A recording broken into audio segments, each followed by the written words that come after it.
When a YouTube star decides to step into the ring with a heavyweight champion, this isn't just entertainment, this is dangerous.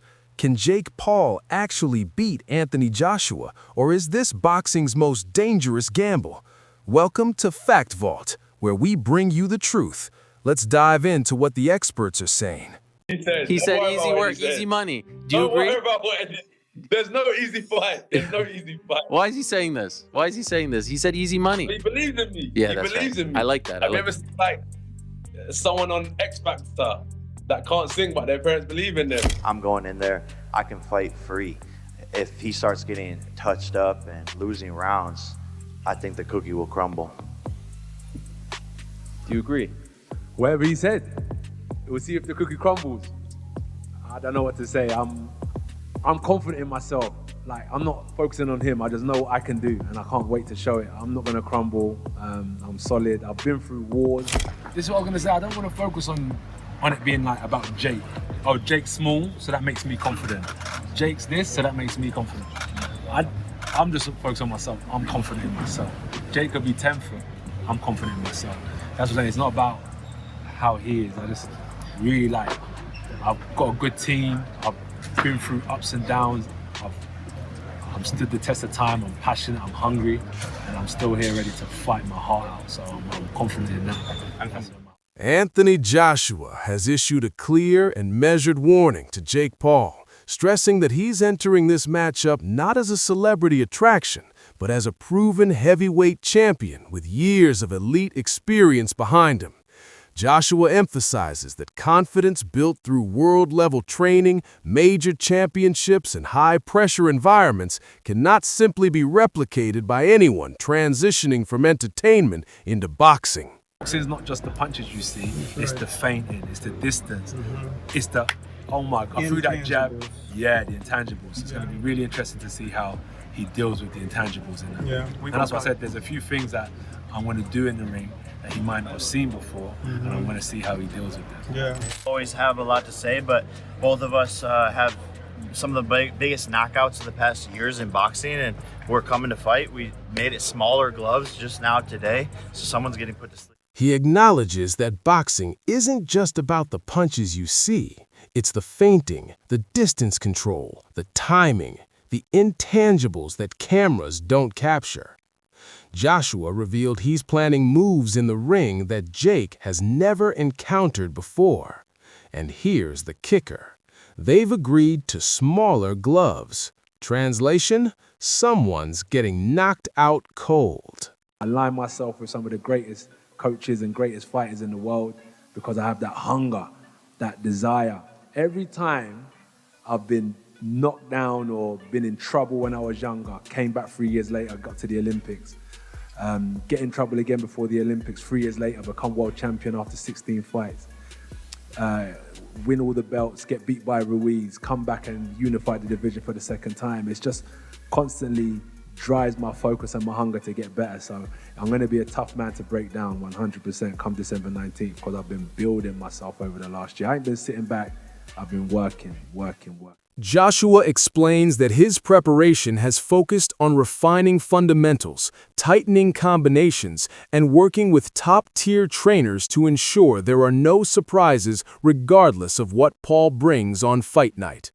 From the Olympics to becoming world champion after just 16 fights, losing to Ruiz, and then unifying the division for a second time, Joshua has proven time and time again that he's built different.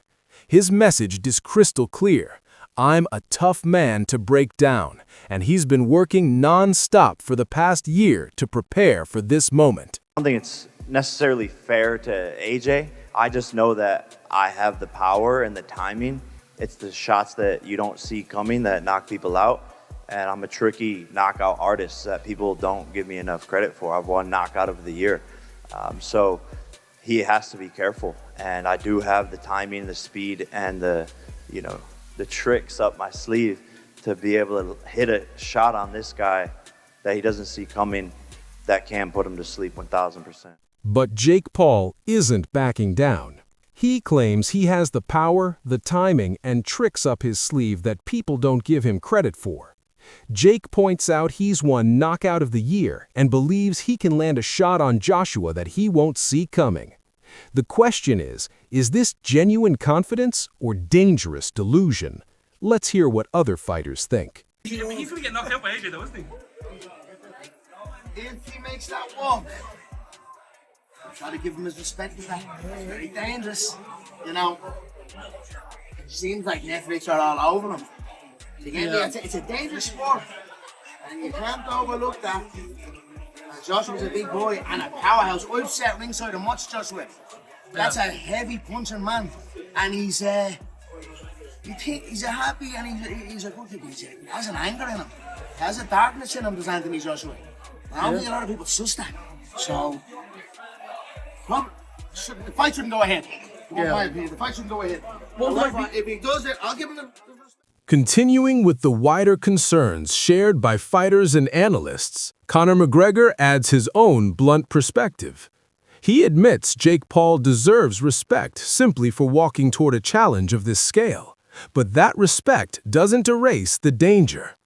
McGregor stresses that boxing is unforgiving, and stepping in with a physically dominant heavyweight like Anthony Joshua brings real risk, not just Netflix attention.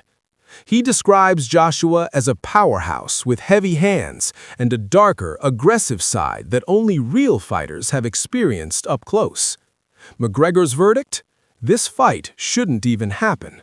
But if Jake insists on making that walk, McGregor says the courage alone must be acknowledged, even if the outcome feels brutally predictable. I don't want to ask you about a prediction for Jake Paul and Anthony Joshua because I think a lot of people know what will happen, but is it dangerous for Jake Paul to be taking on a big heavyweight? You're a heavyweight, man. I wouldn't want to get punched by you.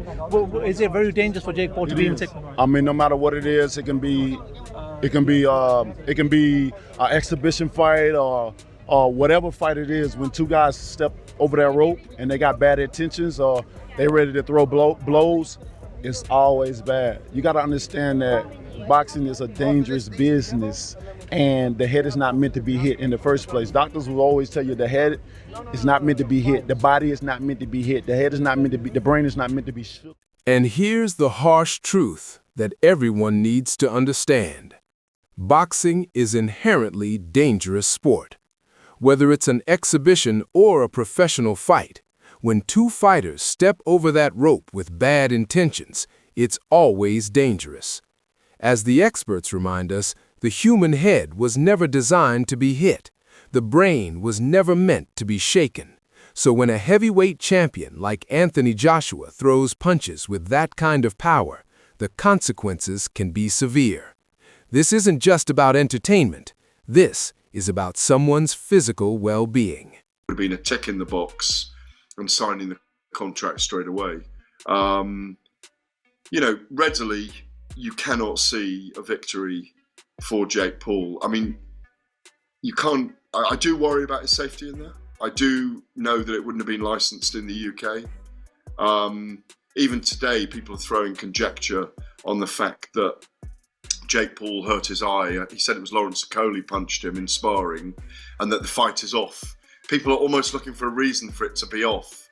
I've been there myself in the last couple of weeks as well. I mean, I cannot believe, until I see them in fight week and until we witness it, I won't believe it's truly happening, if I'm honest. Following McGregor's concerns about danger and credibility, veteran boxing journalist Gareth A. Davies echoes the same uneasy tone. Speaking from Dubai, he admits that despite all the promotional push, many within the sport still struggle to believe this matchup is really happening. Davies respects Jake Paul's willingness to take on such a challenge, but emphasizes the unavoidable reality. Pairing a novice boxer with a former unified heavyweight champion is something that would never be sanctioned in stricter jurisdictions like the UK. He highlights that even promoters seem to be searching for excuses for the fight to be called off, pointing to speculation over Jake Paul's recent eye injury in sparring. And as I spoke with Nikisa Badarin and Jake Paul at the press conference in Miami a couple of weeks back, if Jake Paul does do it, it'll be the biggest upset in the history of boxing. The biggest shock ever. Maybe one of the biggest upsets in the whole of sport. Some people question whether this really is sport. You know, you can deem it to be circus, you can deem it to be freak show. Spoke to David Haye for an interview in the Telegraph that's going in tomorrow, I think. And he was saying, you know, if he'd been offered this all those years ago and he was in the same position as Anthony Joshua, he said, I wouldn't have even thought about it. I wouldn't have even given it any consideration. It would have been a tick in the box.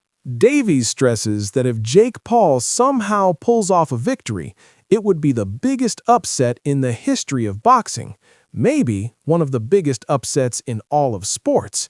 But here's the flip side. The pressure is entirely on AJ. If the bout lasts longer than a few minutes, critics will question his mentality. And if something goes horribly wrong, boxing will have to answer for why this contest ever entered a sanctioned ring. David Haye put it bluntly. If he'd been offered this fight in AJ's position, he wouldn't have even thought about it. Instant yes, because for a heavyweight champion, this should be the easiest payday imaginable. Like Lawrence Okoli, and especially if it's your right eye. If Jake's getting hit in his right eye, that usually would mean that he's getting jabbed, because that jab in orthodox would come out from the left hand on the right eye side constantly, or got jabbed big time with a one big shot. Or, and this may be even more of a bad thing for Jake Paul, he's gotten hit with a hard left hook, one that he didn't see because it was right on his eye, and it looks like it landed pretty flush, as you can kind of see here. Question is, which one of those two things is happening? And question is, how is it going down? Because what we know about Anthony Joshua is that he has a nasty lead. Plemens doesn't mince words. This is the worst I've seen Jake look after sparring. Jake claims that sparring with heavyweights is actually easier for him, and he's not getting hit as much, but that black eye tells a completely different story. Either this is harder than Jake anticipated, or he got caught with something big. At this level, one clean punch, even in sparring, tells a story about timing, defense, and vulnerability that could become a major factor once the gloves are smaller, the lights are brighter, and every mistake counts. This risk goes far beyond winning or losing. The physical consequences could be severe if Jake cannot manage the pace or power of a former unified heavyweight champion. This is the worst I've seen Jake look after sparring or at any time during his camps, and maybe there's been times where he's not on camera, but you can tell the levels are higher and the risk is higher and the danger is higher this time around because of how his eye looks. He's probably getting hit harder, getting f***ed up worse in sparring than he ever has. Now, he has said that the heavyweights he's sparring, it's actually easier for him and he's not getting hit as much, but that black eye is not the same indication as to what he's saying. So either he's embellishing a bit and this is harder than he thought, or harder than anything else he's ever done as far as the sparring, the training for this match, or he got caught with something big and that's the only big shot. Even after acknowledging Jake's courage and ambition, the worries don't disappear. And that's exactly where former UFC title challenger Darren Till enters the conversation. He speaks from decades inside combat sports, explaining that while we can admire anyone willing to walk toward danger, there are levels and realities you simply can't escape. Till says he spent over 20 years mastering striking in MMA, Muay Thai, and boxing, and even he wouldn't volunteer to fight Anthony Joshua under pro rules. Till shares a story about sparring with a heavyweight who looked like John Coffey from the Green Mile, and every single punch felt like, well, he can barely describe it. That's why weight classes exist. You can move up or down a little, but jumps this massive? Till's assessment is grim. Jake could get killed in there. Jake Paul could get seriously hurt in there, couldn't he? Yeah, look, Anthony Joshua is one of the biggest, strongest heavyweights out there. I've sparred a few heavyweights who comes out in the gym. One was being a guy called the War Chief. He was massive. He looked like John Coffey from Green Mile. He didn't punch me around, but every time he hit me, even when he hit me forward, I just felt like this thunder hit me, and I was like, and that's why we have weight classes.